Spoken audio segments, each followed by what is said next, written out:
안녕하세요. 예. 오늘부터 5, 6월달까지 이제 정말 심화 과정입니다. 시작할 건데요. 교재는 이제 필수서라고 써진 거 노란 책하고 오늘은 이제 총론하고 관리 마케팅 이렇게 할 건데 뭐 쉬운 부분이니까 빨리빨리 진행하도록 하겠습니다. 자, 책 페이지 수는 몇 페이지 하면 4페이지 볼까요? 4페이지에 부동산학 총론입니다. 총론에서는 책의 개념, 분류, 특성 이렇게 나오잖아요. 개념부터 시험에 출제하기로 했으니까 개념부터 공부하도록 할게요.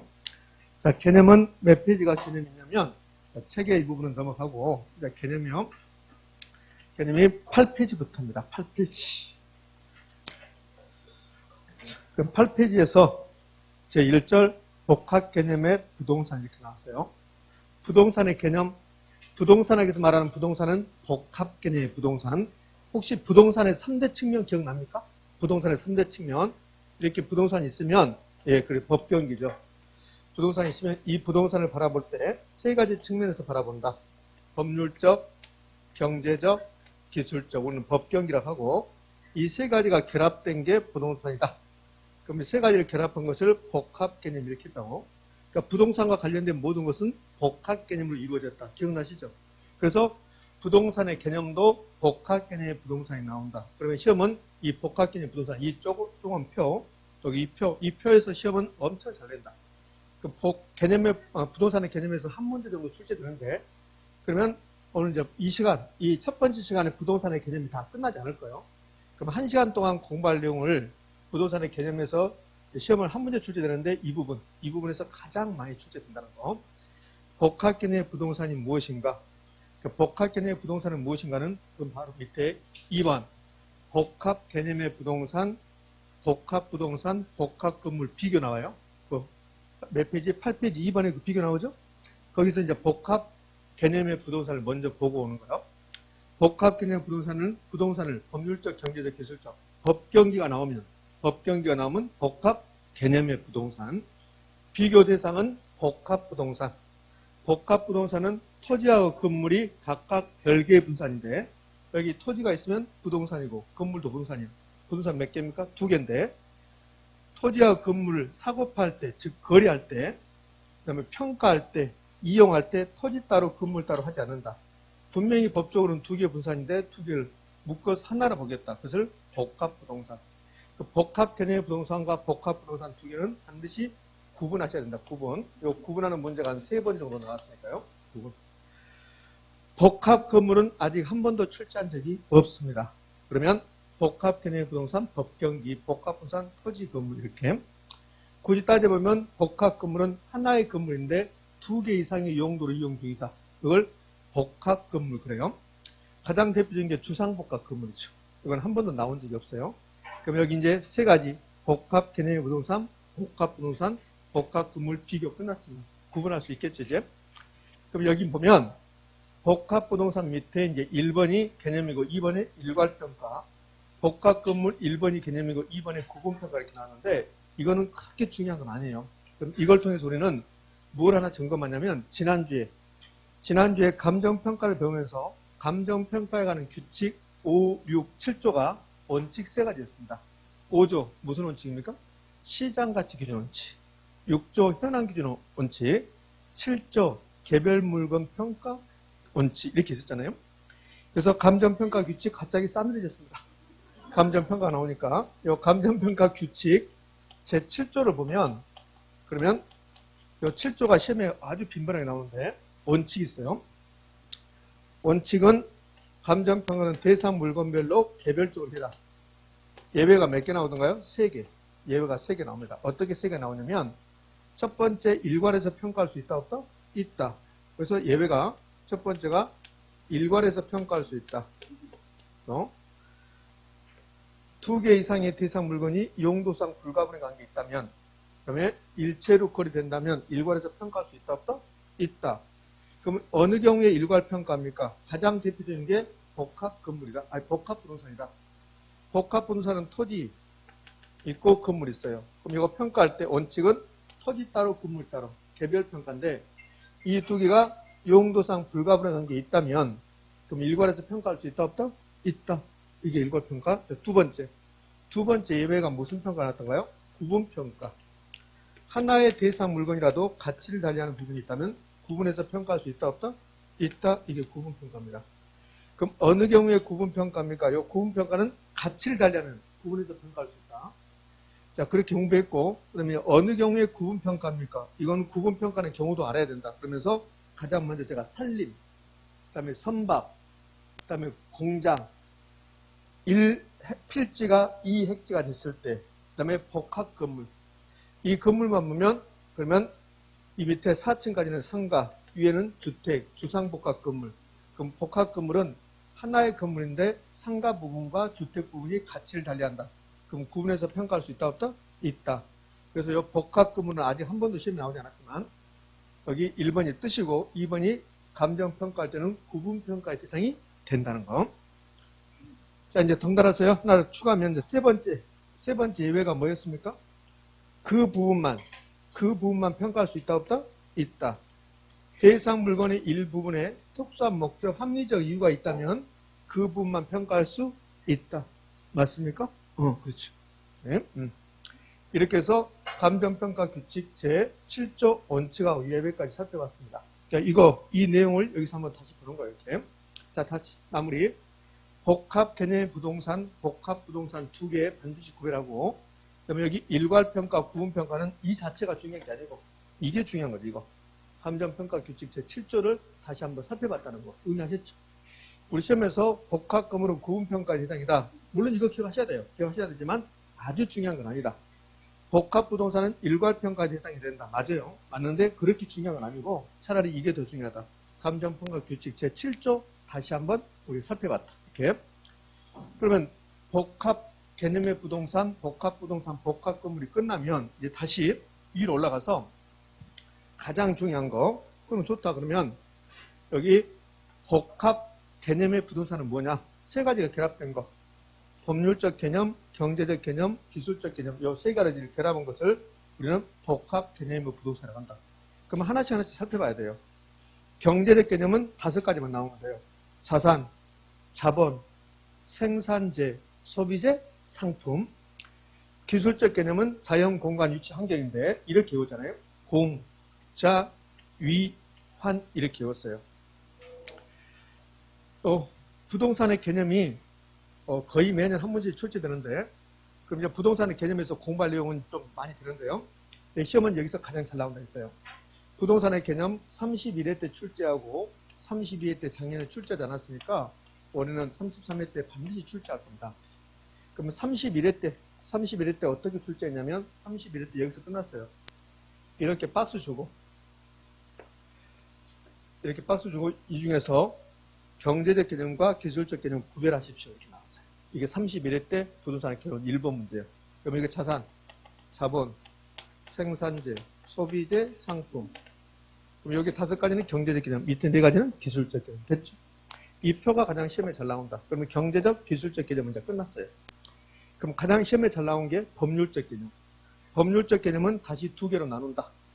좁은 의미와 넓은 의미. 좁은 의미의 부동산은 민법상 부동산. 민법상 부동산은 토지하고 그 정착물 2가지를 민법에서 부동산이라고 부른다. 민법상 부동산이란 토지와 그 정착물을 말한다. 옳은 지문. 토지와 그 정착물은 민법상 부동산이다. 옳은 지문. 최근에 그렇게 출제하고 있어요. 좁은 의미의 부동산, 민법상 부동산, 토지하고 그 정착물 다 똑같은 말. 하나 더 추가. 좁은 의미는 한자말로 무슨 부동산? 협의의 부동산. 우리 중개사 시험은 아직도 협의라고 말은 한 번도 낸 적이 없습니다. 다른 시험에서는 협의라고 내요. 그러면 넓은 의미. 좁은 의미 나왔으면 넓은 의미 나오겠죠? 넓은 의미는 한자말로 강의의 부동산. 그럼 강의의 부동산은 당연히 좁은 의미에다가 뭘 하나 추가할 건데 여기에 준부동산. 이렇게. 그 복합 개념의 부동산도 끝났어요. 그럼 가장 잘 물어본 거. 부동산의 개념에서 가장 잘 물어본 거 요거 3가지 구별할 수 있는가? 그럼 정착물 주면서 법률이냐 경제냐 기술이냐 그럼 뭐요? 법률. 정착물 주면서 정착물은 좀 법률적 개념의 부동산입니까? 그럼 O. 그 다음에 준부동산을 주면서 준부동산은 경제적 개념의 부동산입니까? 아니요. 법률적입니다. 이렇게 해야 돼. 그 다음에 준부동산을 주면서 준부동산은 좁은 의미입니까? 넓은 의미입니까? 넓은 의미의 부동산입니다. 이렇게 구별할 수 있는 거. 그러니까 여기 있는 3가지. 여기 있는 3가지는 법률적 개념.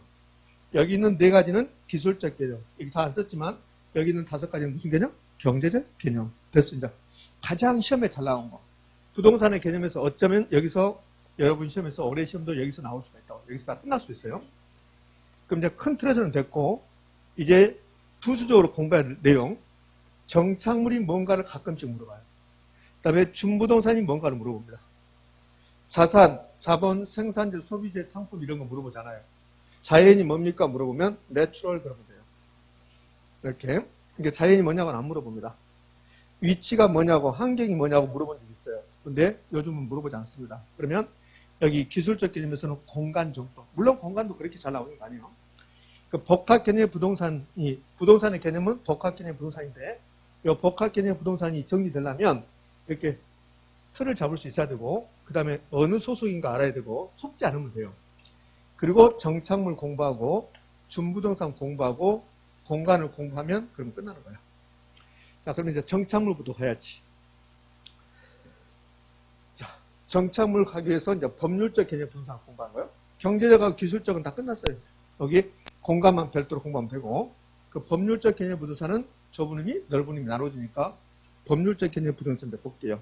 그 법률적 개념 부동산 그러면 좁은 의미 부동산, 토지 및 그 정착물.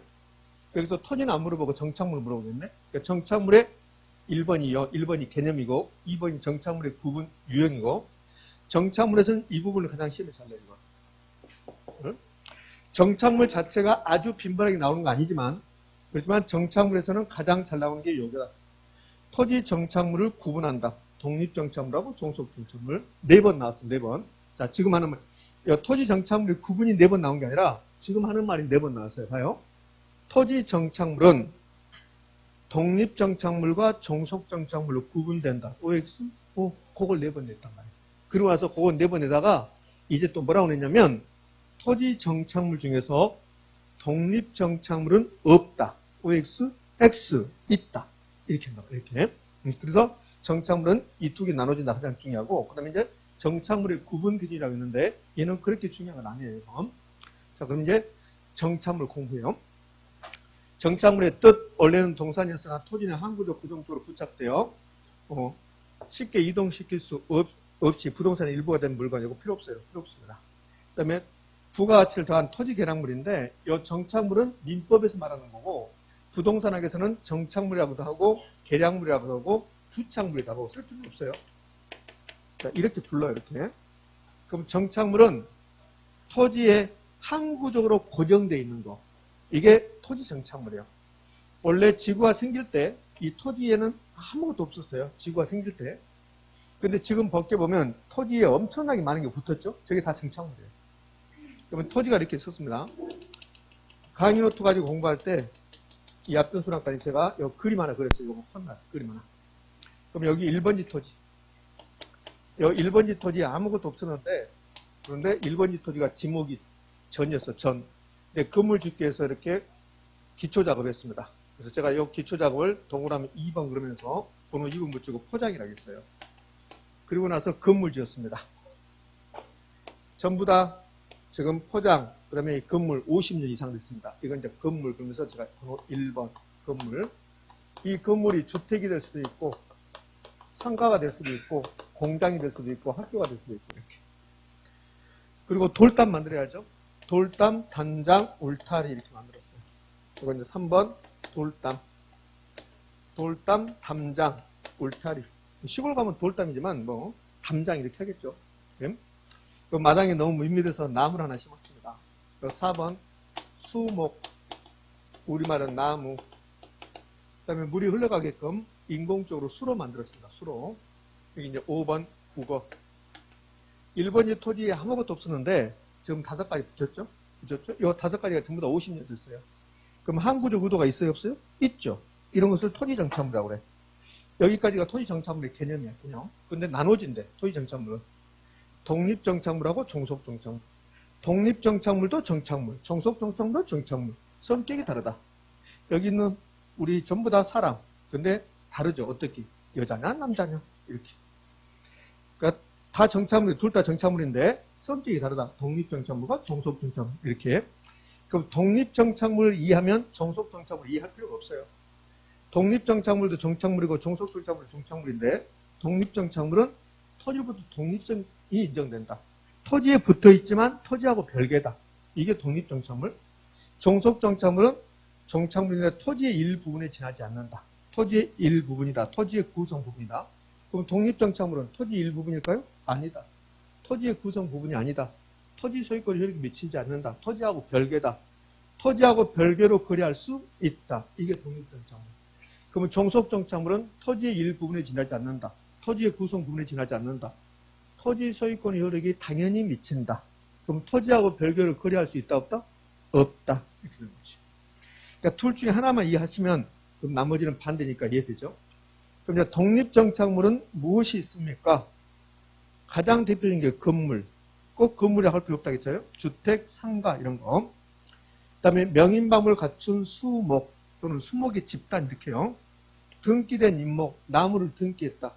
더 정확한 표현은 소유권 보존 등기 그래. 소유권 보존 등기, 임목, 판례한 농작물 이런 것들이 독립정착물이다. 그러면 이 그림에서 독립정착물은 딱 하나밖에 없어요. 건물. 여기 독립정착물. 그럼 독립정착물이 무엇인가 이거 기억하셔야 돼요. 그러면 독립정착물은 토지에 붙어있지만 토지하고 별개니까 토지하고 별도의 공시수단으로 공시한다. 건물 따로 등기하잖아요. 토지 따로 등기하고 그런 것처럼 토지와 별개의 물건이다. 그러면 종속정착물은 토지의 별개의 물건일까 아닐까? 아니겠죠. 반대니까. 그러면 종속정착물은 독립정착물처럼 정착물인데 토지의 일부분에 지나지 않는다. 토지의 구성 부분에 지나지 않는다. 당연히 토지 소유권이 미친다. 토지하고 별도로 거래할 수 있다 없다? 없다. 토지 소유권 내용에 포함된다. 뭐가? 나무가, 수목이, 다년생, 식물, 자연식생 다 똑같은 거라고 생각하시면 돼요.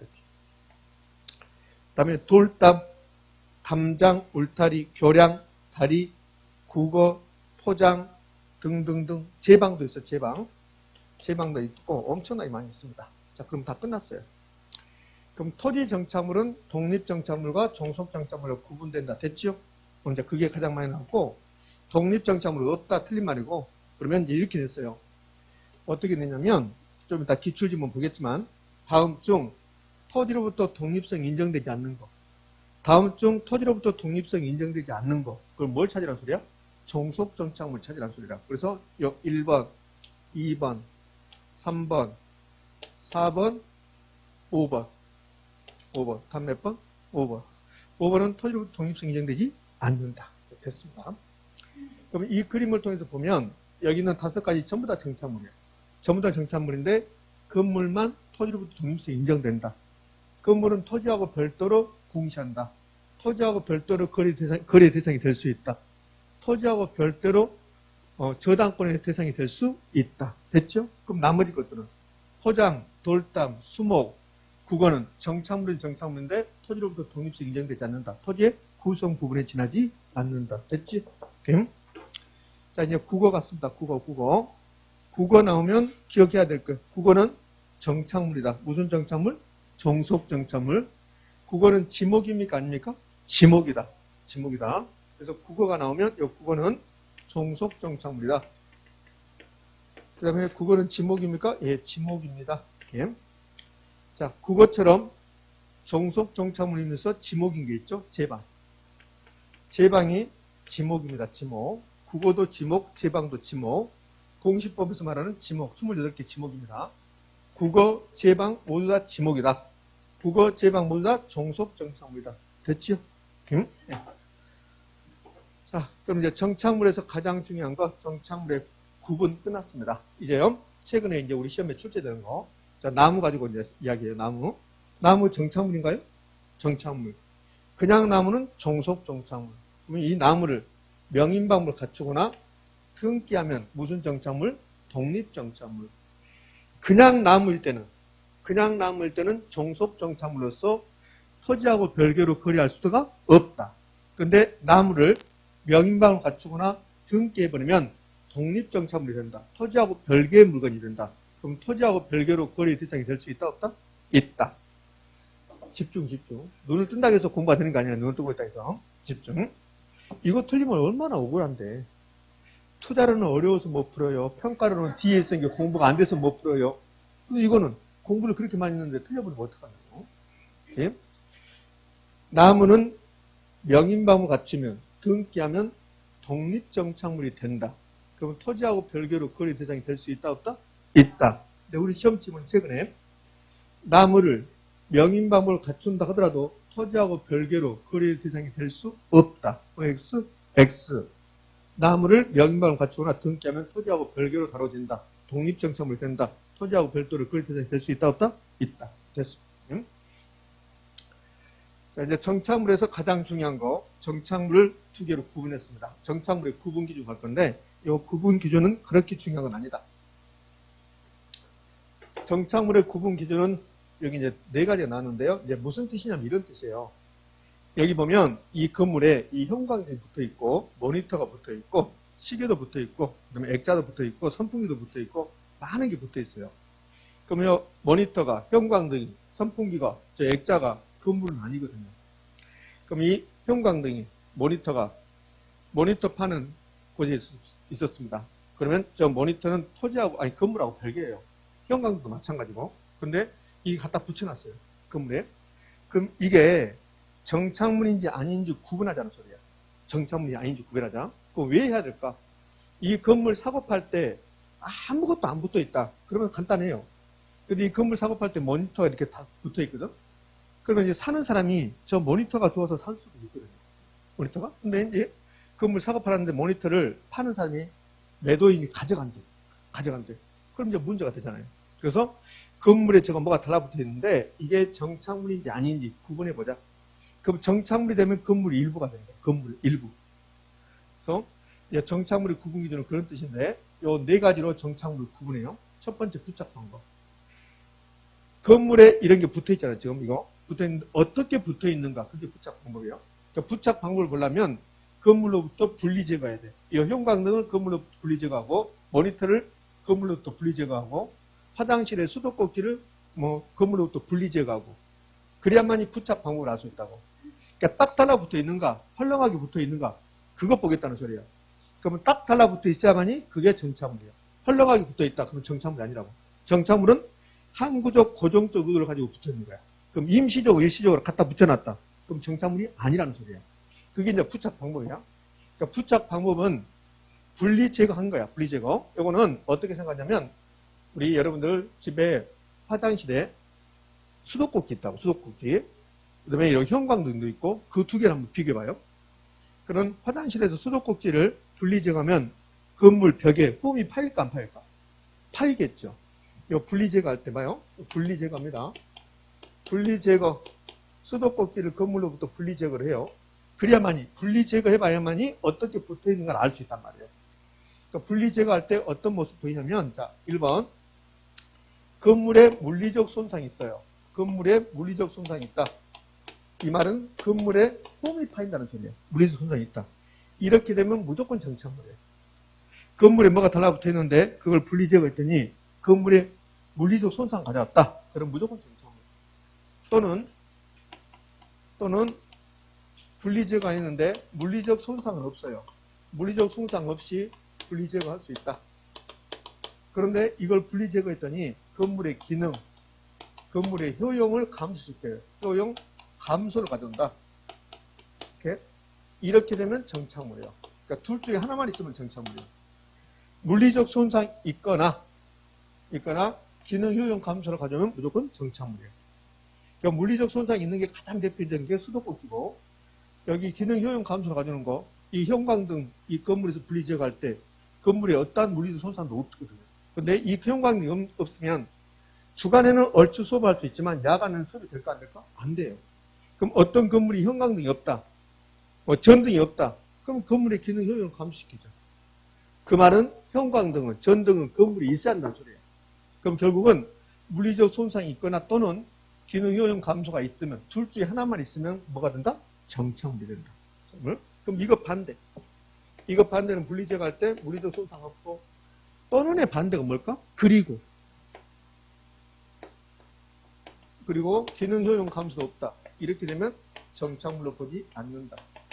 그럼 뭘로 본다? 동산으로 본다. 토지하고, 건물하고 별개로 본다. 이렇게. 그럼 물리적 손상 없다. 기능 효용 감소 없다. 그러면 동산으로 본다. 둘 중에 하나만 기억하시면 돼요. 어느 경우에 정착물이 된가? 1번을 기억하세요. 1번을. 물리적 손상이 있거나 기능 효용 감소가 있다. 그럼 뭐다? 정착물이 된다는 거. 그럼 여기 분리제거할 때 물리적 손상도 없고 기능 효용 감소도 없다. 그게 뭘까? 가장 대표적인 게 달력. 달력 분리제거할 때, 건물로부터 분리제거할 때 건물에 홈이 파입니까? 아니죠. 건물의 기능 효용 감소를 가져옵니까? 아니죠. 그렇죠? 그러면 저 뒤에 저기 액자하고 벽시계가 있어요. 액자, 벽시계 분리제거할 때 건물에 어떠한 물리적 손상도 없습니다. 기능 효용 감소도 없습니다. 저런 것들을 우리는 동산이다 불러요. 정착물이 아니다. 둘 중에 하나만 있으면 정착물. 자, 봅시다. 정착물의 구분 기준에서 첫 번째 부착 방법. 그럼 가장 쉽게 나오면 이렇게 나온다고. 부착 방법은, 물건의 부착 방법은 정착물의 구분 기준이 된다. OX? O? 또 이렇게 나오면요. 분리 제거할 때 물리적 손상의 유무는, 물리적 손상이 있고 없고는 정착물의 구분 기준이 될 수 있다. OX? O? 이렇게. 자, 구체적으로 물리적 손상이 있다. 정착물. 물리적 손상이 없다 하더라도 기능 효용 감소가 있다. 정착물. 둘 중에 하나만 있으면 정착물. 둘 다 없다. 그러면 정착물이 아니다.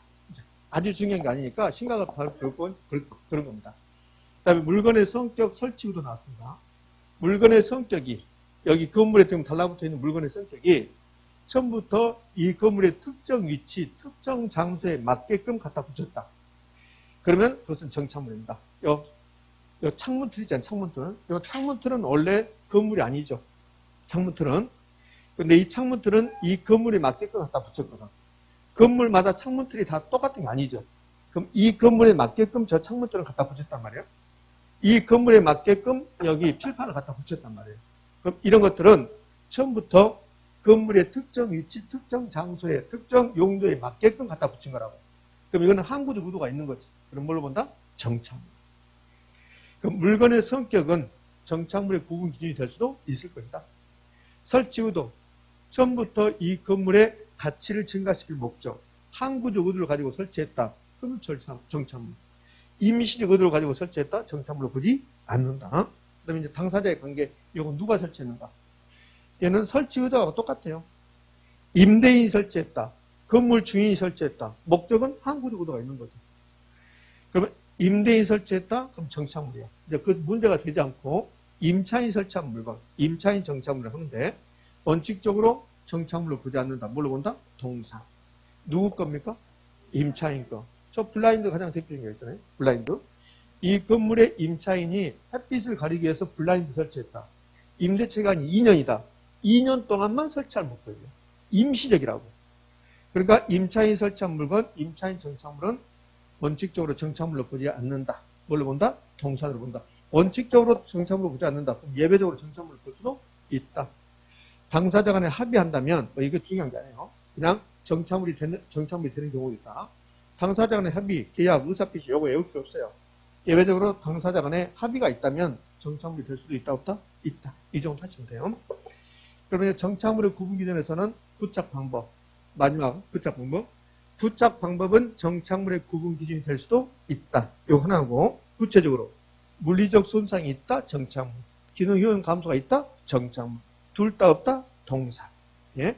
구체적으로는 내지 않아요. 수도꼭지, 형광등 이런 식으로 구체적으로 내진 않습니다. 자, 여기 오른쪽 사이드 보면 확인이라고 해서 매도인과 매수인 관계에 있어서 정착물 여부가 불분명할 때는 뭘로 본다? 정착물로 보겠다. 정착물로. 그래서 정착물로 보면 건물의 일부가 되니까 건물 팔 때 매수인에게 이전된다. 자, 그게 9페이지 오른쪽 사이드 밑에서 두 번째 있네요. 매도인과 매수인 관계에서 정착물 여부가 불분명할 때는 뭘로 본다? 정착물로 간주돼요. 누구에게? 매수인에게 전된다. 그럼 정착물도 이제 끝났어요. 그럼 정착물까지 끝났으면 이제 법률적 개념에서 좁은 의미 끝난 거야. 좁은 의미. 토지하고 정착물. 그럼 이제 법률적 개념에서 넓은 의미가 나오겠네. 넓은 의미. 넓은 의미는 좁은 의미다. 뭘 나온 거? 중부동산. 그럼 중부동산만 공부하면, 요 중부동산만 공부하면, 그러면 이제 법률적 개념은 다 끝나는 거야. 그러니까 준부동산에서는 뭘 잘 내냐면 요 1번 준부동산의 개념을 잘 낸다고. 준부동산은 본질이 부동산이 아닌데 부동산에 준한다. 부동산처럼 해준다. 부동산을 간주한다. 부동산을 의지한다. 이걸 준부동산이라고 그래요. 토지하고 정착물이 민법에서 말하는 부동산. 이 두 가지가 민법에서 말하는 부동산이에요. 민법에서 말하는 부동산. 근데 준부동산은 민법에서 말하는 부동산은 아니라는 거야. 토지하고 정착물이 민법에서 말하는 부동산. 근데 준부동산은 민법에서 말하는 부동산이 아닌데 민법 아닌 다른 법에서 등기나 등록으로 공시한다면 너희들도 법적으로만, 실질은 부동산이 아닌데 법적으로만 부동산으로 간주해주겠다, 의지해주겠다, 이러한 특정한 동산 등을 준부동산이라고 한다. 준부동산은 시험에 여기서 가장 잘 나와요. 준부동산이란 등기 등록으로 공시하는 특정한 동산 등을 말한다. OX, O. 근데 2번이 준부동산의 종류예요. 그래서 자동차, 항공기, 선박, 어업권, 강업권, 임목, 공장재단, 강업재단 이런 것을 준부동산이라고 불러요. 자, 이제 3번은 그렇게 중요한 게 아니고, 그럼 이제 준부동산 관련해서 우리 시험에 이제 나왔던 게 요 밑에 있는 것은 여러분 필수서는 없어요. 없는데 이제 보자고요. 공장재단, 강업재단, 자동차, 항공기 뭡니까? 준부동산. 얘들이 준부동산. 그럼 얘들이 준부동산이다. 봐요. 공장재단, 강업재단, 자동차, 항공기는 준부동산이다. 맞죠? 그것을 준부동산을 직접적으로 표현하지 않고 이렇게 해요. 등은 부동산에 준하여 취급한다. OX, O. 이렇게 시험이 낸단 말이에요. 우리 중개사 시험도 이렇게 냈고 평가사 시험도 이렇게 냈고 이게 결국은 이 네 가지 등은 준부동산입니다. 이 말을 이렇게 표현합니다. 그 어업권은 준부동산 맞죠? 어업권은 준부동산이면 민법에서 말하는 부동산처럼 해줘야 됩니까? 안 해줘야 됩니까? 해줘야지. 그래서 민법상 토지의 규정을 준용한다는 거지. 이 말이 우리 시험의 지문인데 어업권은 민법상 토지에 관한 규정을 준용한다. 이 말은 어업권은 본질이 권리지만 준부동산이기 때문에 민법에서 말하는 토지처럼 해주겠다. 이런 뜻이에요. 자, 그 다음에 그 밑에요. 역시 이거 뭐 필수서에 없는 거고 준부동산을 주면서 준부동산은 1번 개념. 그 다음에 요 밑에 있는 별표 쳐진 것은 소속. 준부동산의 소속을 찾아가라는 소리야. 그럼 준부동산은 요 밑에부터 법률적 개념입니까? 경제적 개념입니까? 법률적 개념입니다. 이렇게 하지. 그 다음에 위에는 그러면 준부동산은 법률적 개념인데 협의입니까? 강의입니까? 강의의 부동산입니다. 이렇게. 지금 이해되고 있습니까? 그럼 준부동산 자리에 공장재단을 바꿔볼까요? 그럼 공장재단은 법률적 개념의 부동산입니까? 예. 공장재단은 협의의 부동산입니까? 강의의 부동산입니까?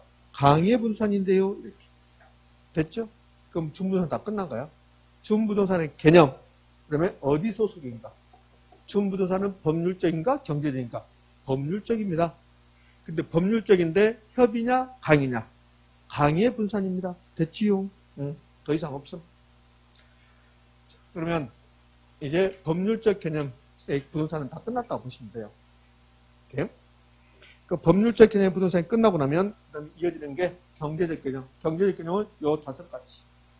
자산, 자본, 생산재를 생산 요소라고 그래요. 소비재, 상품. 상품을 재화라고도 해요. 재화. 그럼 이걸로 끝. 그 밑에 무슨 설명 나왔는데 싸그리 무시해도 됩니다. 그러니까 뭐가 남았을까요? 기술적 개념. 다른 말로 물리적 개념. 기술적 개념, 물리적 개념이 남았습니다. 자, 기술적 개념 부동산 10페이지로 한번 가볼까요? 기술적 개념 부동산은 4가지를 표현했습니다. 자연, 공간, 위치, 환경. 이 중에서 디테일하게 시험에 나올 수 있는 게 공간입니다. 환경도 그렇게 중요한 것 같지 않고 위치도 중요하잖아요. 자, 필수서는 10페이지. 자연으로서 부동산, 그건 뭐 큰 의미가 없는 거고, 그 밑에 2번 공간으로서 부동산이 10페이지부터 해서 11페이지까지 정리해 놨어요. 그럼 12페이지를 가면 위치로서 부동산인데 이건 크게 신경 쓰지 않아도 돼요. 그럼 지금부터 공간으로서 부동산을 보도록 할게요. 공간으로서 부동산. 자, 10페이지 보면 그림이 하나 그려졌는데 그 그림을 제가 약간 바꿔볼게요. 그림을. 그럼 공간으로서 부동산, 토지의 공간성의 뜻은 토지는 공간 덩어리입니다. 그 말이에요. 토지는 공간 덩어리다. 자, 여기 우리 금단에 1번지 토지가 있어요. 금단에 1번지 토지가 있는데 사람이 걸어다니고 자동차가 지나다닙니다. 저 밖에. 그거를 지표면 이걸 수평 공간이라고 해요. 수평 공간. 그럼 이 수평 공간 토지입니까? 아닙니까? 토지. 그 다음에 요 이외의 부분. 요 지표면으로부터 위에 있는 공간, 이 공간을 공중 공간이라고 해요. 공중 공간. 그럼 이 공중 공간 토지일까요? 토지다. 요 밑에 지하. 그래서 지하 공간. 이게 토지예요.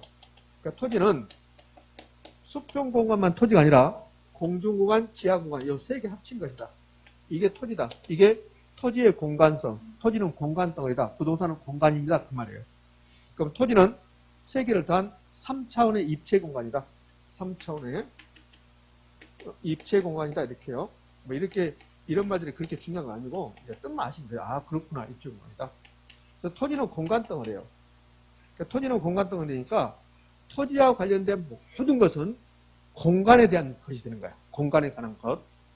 그러면 토지 관련된 법을 만들려면 수평 공간에 대한 법을 만들어서는 안 되죠. 입체 공간에 대한 법을 만들어야 돼요. 지하 부분에 관한 법도 만들어야 되고 공중 공간에 관한 법도 만들어야 돼요. 토지의 가격은 수평 공간에 대한 가격일까요? 이 3차원의 입체 공간에 대한 가격일까? 3차원의 입체 공간에 대한 가격이다. 그러니까 부동산과 관련된 모든 것은 공간에 대한 것이다. 그러면 부동산의 가격은 또 3차원의 입체 공간을 합친 거고 가격이. 그다음에 부동산 활동도 수평 공간에 대한 활동이 아니라 공중 공간, 지하 공간, 수평 공간 그 공간에 대한 활동이 된다. 그러니까 부동산 활동은 공간 활동이다 이렇게 배웠을 거예요. 이렇게 결국은 부동산과 관련된 토지와 관련된 모든 것은 공간 덩어리가 된다. 자, 가장 쉽게 나오면 이렇게 나오죠. 토지는 수평 공간, 공중 공간, 지하 공간 합친 입체 공간입니다. 이렇게 가장 쉽게 나오면 그러면 여기가 지금 하늘입니다. 하늘. 그럼 요 1번지 토지, 금단의 1번지 토지는 어디까지입니까? 하늘까지. 그 다음에 지구 중심, 여기가 지구 중심까지. 지구 중심에 뭐가 보여요? 마그마 보입니까? 안 보입니까? 나는 보이는데, 오, 마그마, 어우, 뜨거워, 이렇게. 여기가 지구 중심. 그럼 이론적으로 보면, 이론적으로 요 1번지 토지의 소유권은 수평 공간하고, 그 다음에 하늘까지, 지구 중심까지. 이론적으로 본다면. 근데 만약에 요 이론적으로 1번지 토지의 소유권을 하늘까지 미친다 해버리면, 그러면 이 세상이 돌아가지 않아요. 그럼 비행기는 어떻게 다닐 겁니까? 내 토지 위로 비행기 지나가. 그럼 제가 막어. 수도, 내 땅 침해하지 마. 이게 안 된다는 거예요. 그래서 각 나라마다 토지 소유권의 범위를 정해놔요. 무한대가 아니라는 소리지. 그래서 우리 민법을 봐야지. 일본 법을 우리가 볼 필요 없잖아요. 그죠? 그래서 우리 민법 보는 거야. 그러면 토지 소유권의 공간적 범위라고 해서 우리 민법은 212조에다가 이렇게 해요. 토지 소유권은 정당한 이익의 범위에서 토지 상한에 미친다. 이렇게 놨어요. 이렇게. 그럼 이 민법 조문은 토지 소유권을 토지 상하에 미친다고 했습니다. 그러면 토지 상하면 토지, 수평공간, 상, 공중공간, 하, 지하공간. 그러면 우리 민법은 토지 소유권을 수평공간에 대한 소유권이 아니라 입체공간에 대한 소유권이다. 우리 민법은 토지 소유권을 입체적으로 규정하고 있다. 입체적 규정을 두고 있다. OX? O. 자, 두 번째. 우리 민법은 토지 소유권의 공간적 범위를 구체적으로 정하고 있습니까? 추상적으로 정하고 있습니까? 추상적. 정당한 이익의 범위를 했을 때, 이 정당한 이익이 어딘지 몰라요. 추상적이죠. 우리 민법은 토지 소유권의 범위를 구체적으로 정하고 있다? 그러면 X. 추상적이다. 추상적. 구체적이 아니라 우리 민법은 토지 소유권의 범위를 구체적으로 정하고 있다. X고 추상적이고 입체적이다. 추상적이고 입체적으로 정하고 있다. 추상적이면서 입체적이다.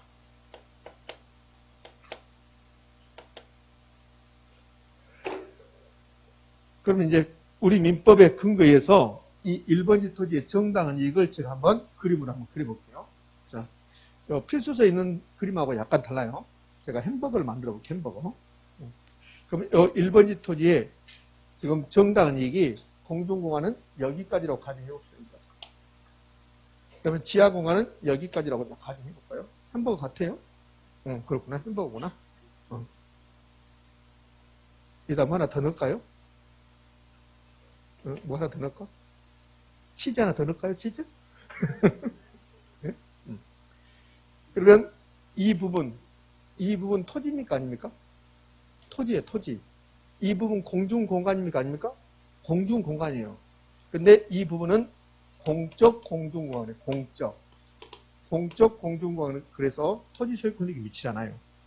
토지 소유권은 이 정당한 이익 범위가 지금 제가 이렇게 하얀 선을 표시한 여기까지 정당한 이익이라고 가정을 한번 해보려면 응?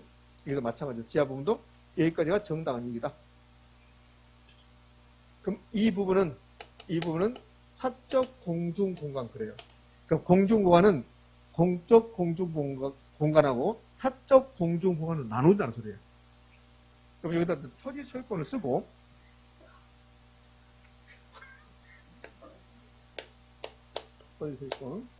토지 소유권을 쓰고 여기 공중공간을 두 개 나눠서 공적 공중공간하고 사적 공중공간 이렇게 나누는데 이 공적 공중공간은 토지 소유권 효력이 미치지 않습니다.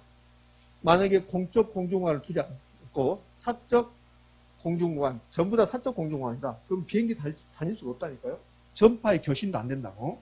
그래서 이 공적 공중공간은 토지 소유권 효력이 미치지 않아요. 얘를 항공권이다 불러요. 항공권. 그럼 항공권은 토지 소유권의 범위에 속하지 않는다는 거예요.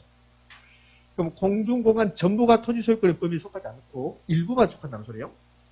그럼 이 사적 공중공간은 토지 소유권 효력이 미칠까 안 미칠까? 미쳐요. 이 사적 공중공간, 즉 공중공간 일정 범위까지 1번지 토지 소유자가 다른 사람 간섭 없이 배타적으로 사용 수용할 수 있다. 그걸 공중권이라고 그래요. 공중권. 그럼 이 사적 공중권에 대한 권리, 사적 공중권에 대한 권리 여기 공중권. 그럼 공중권은 토지 소유권에 속합니까? 당연히 토지 소유권에 속합니다. 그 다음에 수평 공간, 지표면을 1번지 토지 소유자가 다른 사람 간섭 없이, 제3자의 간섭 없이 배타적으로 사용 수용할 수 있는데 이걸 지표권이라고 해요. 지표권. 그럼 지표권은 건물을 건축할 수도 있고 경작할 수도 있고 물이 흘러가면 물을 이용할 수도 있고 이런 것을 지표권이라고 해요. 그럼 지표권은 토지 소유권에 속합니까? 속하지. 지하 공간도 두 개로 나눠요. 정당한 이익이 여기까지라면 여기까지만 1번지 토지 소유권을 미치게 하겠다. 그러면 정당한 이익이 안쪽에 있는 것을 사적 지하 공간이래요. 밖에 있는 것을 공적 지하 공간 그래요. 그럼 이 공적 지하 공간은 토지 소유권이 미칠까 안 미칠까? 안 미쳐요. 얘는 토지 소유권이 미치지 않습니다. 반면에 이 사적 지하 공간에 대한 권리, 얘를 지하권 그래요. 지하권. 그럼 지하권은 토지 소유권이 미칠까요? 미치죠. 그럼 지하권의 구체적인 내용은 지하 부분 일정 부분까지, 지하의 일정 부분까지 여기다가 지하실을 설치할 수도 있고, 그 다음에 지하에 있는 어떤 시설을 이용할 수도 있고, 지하수가 있으면 지하수를 이용할 수도 있고, 지하수가 이제 권리도 가질 수 있고, 이런 것을 지하권이라고 불러요. 그러면 토지 소유권은 정당한 이 범위 내에서만 미치게 됩니다. 그럼 이제 하나를 추가한다면, 이제 이 부분에 미채굴 강물이 있다. 이 미채굴 강물은 순수하게 범위만 본다면 토지 소유권이 범위에 속합니까? 속하지 않습니까? 속하지. 왜? 이 사적 지하 공간에 있으니까. 그러나 우리 민법은 미채굴 강물은 토지 소유권 효력이 미친다, 미치지 않는다? 미치지 않는다. 토지 소유권 효력이 미치지 않는다. 이 말의 뜻은 내 땅 바로 밑에 미채굴 강물, 석탄이 있다 하더라도, 무슨 강물이 있다 하더라도 토지 소유자께 아니라는 소리지. 그 미채굴 강물은 누구 건데? 국가로부터 강호권 받은 사람. 국가로부터 강호권 받은 사람, 강호권의 대상이 된다. 그럼 여기서 파생되는 말이, 그러면 토지 소유권의 범위에, 토지 소유권의 내용에 강호권이라는 내용은 포함된다, 포함되지 않는다? 포함되지 않는다. 만약에 토지 소유권 내용에 강호권이 포함된다면 미채굴 강물은 토지 소유자께 되는 거지. 자, 이게 이제 기본적인 내용이에요. 그래요? 그러면 여기서 이제 부수적으로 몇 가지만 첨가할 건데요. 이 부분 지금 수평공간 토지죠. 그럼 이 부분 토지입니까 아닙니까? 토지예요, 토지. 그러면 수평공간 이렇게 분할할 수 있어요, 없어요? 있죠. 그럼 공중공간도 이렇게 분할할 수 있다, 없다? 있다. 그럼 시험 문제는 공중공간도 분할할 수 있다 이렇게 낸다고. 그럼 뭐 X? O. 그러면 수평공간 분할해서 이 부분만 남에게 팔 수 있어요, 없어요? 있죠. 그럼 공중공간도 분할하여 공중공간 일부가 매매 대상이 된다. 양도의 대상이 될 수 있다. OX? O. 공중공간 일부도 매매 대상이 될 수 있다. OX? O.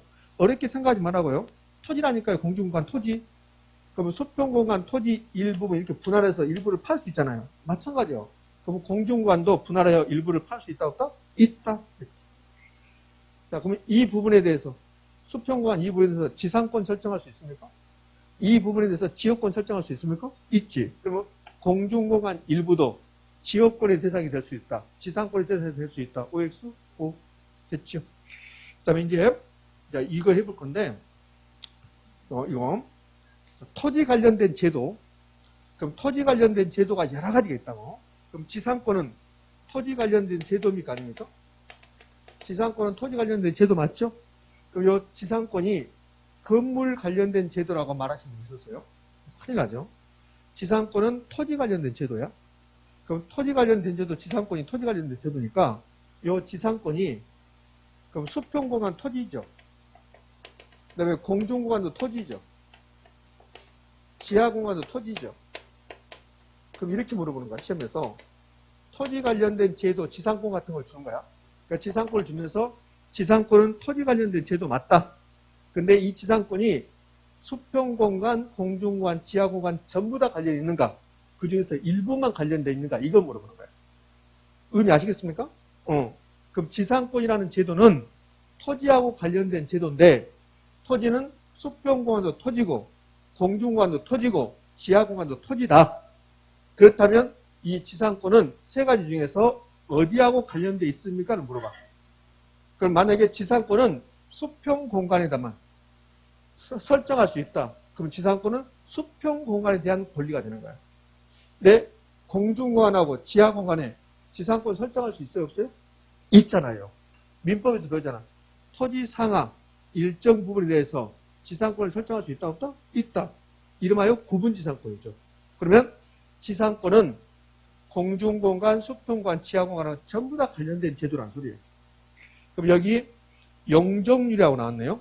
용적률 인센티브 제도, 용적률 관련된 제도 나왔어요. 그러니까 용적률하고 관련된 제도는 토지하고 관련된 제도 맞아요. 용적률은 토지하고 관련된 제도 맞는데 그런데 용적률은 토지 중에서 지하하고는 전혀 상관없어요. 용적률? 여러분들 용적률 계산할 때 연면적 용적률을 계산할 때 연면적은 지하 면적이 포함돼요? 안 돼요? 안 돼요. 그러니까 용적률은 토지 관련된 제도 맞다. 근데 토지 관련된 제도인데 지하하고는 관련이 없다. 개발권 양도제도 마찬가지예요. 개발권 양도제 토지 관련된 제도 맞다. 그런데 토지 관련된 제도인데 지하공간하고 관련이 없다. 그러면 개발권 양도제와 용적률 제도는 지하공간 활용하고 관련이 있다. OX, X. 자, 이제요. 다 끝나갑니다. 네, 한 두 가지만 더 할 건데 지금 우리는 토지의 공간성 하거든요. 토지의 공간성 하면서 뭐 11페이지 내용을 좀 하고 있는데 11페이지 하단부로 가봐요. 11페이지 하단부로 가면 뭐가 나오냐면 이렇게 나와요. 부동산 소유권의 범위 나와요. 그러면서 내용적 범위와 공간적 범위 이렇게 나눠놨는데 공간적 범위가 우리 부동산의 개론에서 중요해요. 내용적 범위는 중요하지 않습니다. 이 두 개 헷갈리지 않으면 돼요. 민법 211조가 소유권 내용이에요.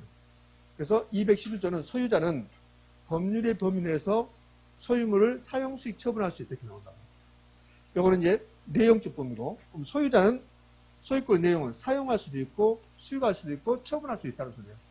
이건 안 중요하고 그럼 공간적 범위가 부동산의 결론에서는 공간적 범위가 중요하다고.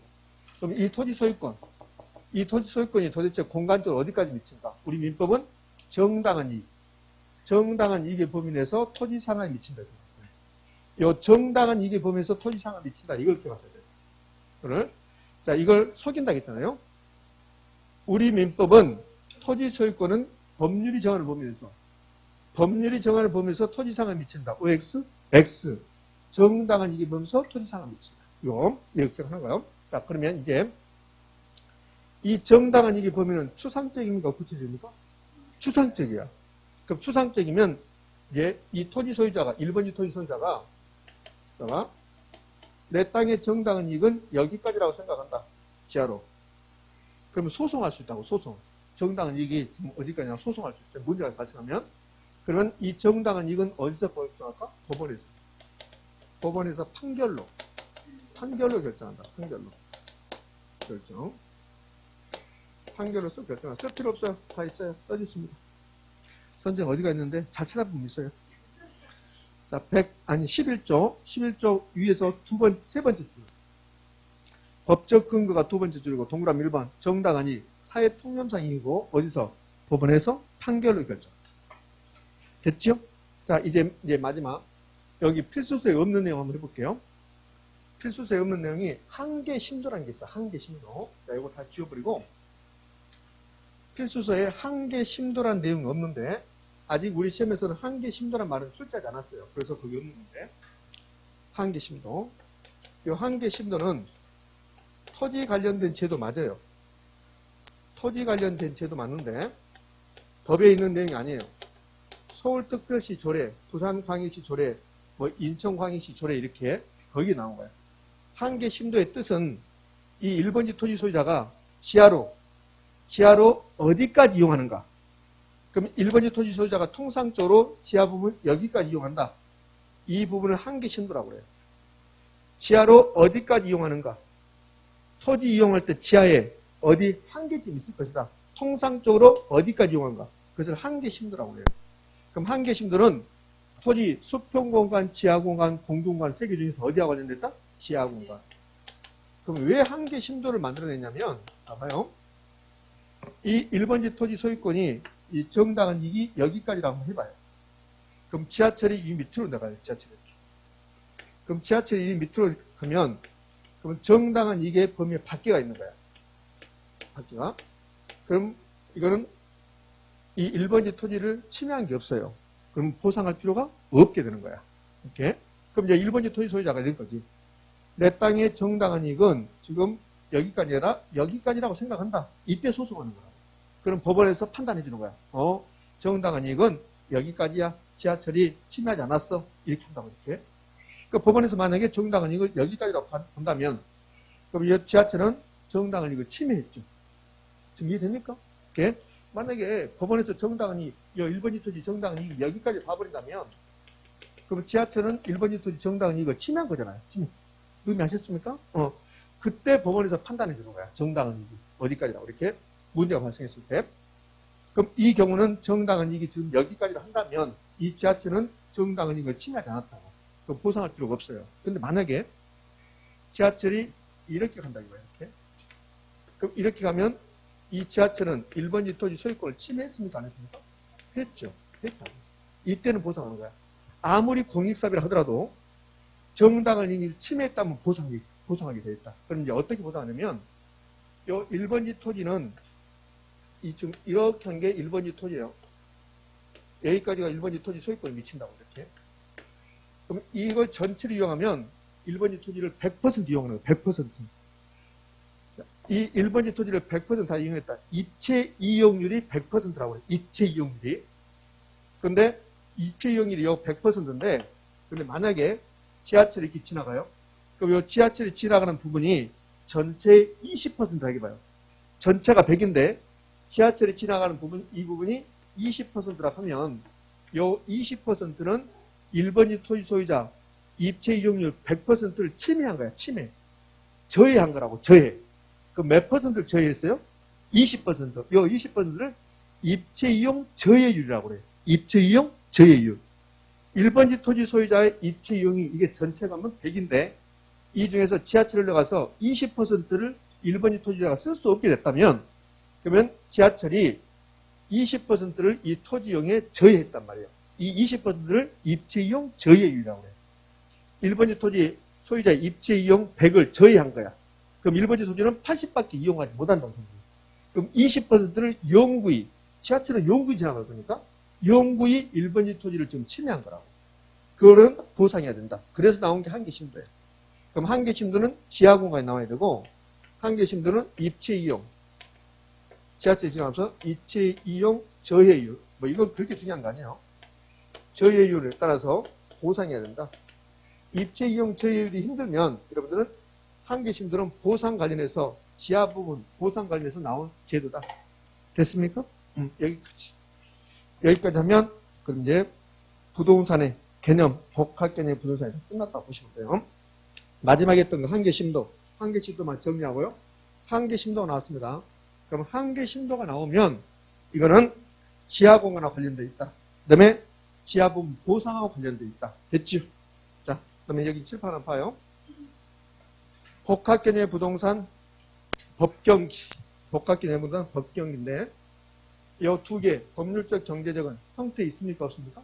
없죠. 무형이라고 하고. 그 다음에 기술적, 물리적은 형태 있나요?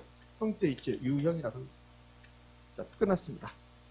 이렇게 해서 이제 부동산의 개념 마무리됐어요. 자, 고생하셨고, 이제 10분 쉬었다가 부동산에 분류 갈 겁니다. 되셨나요? 예.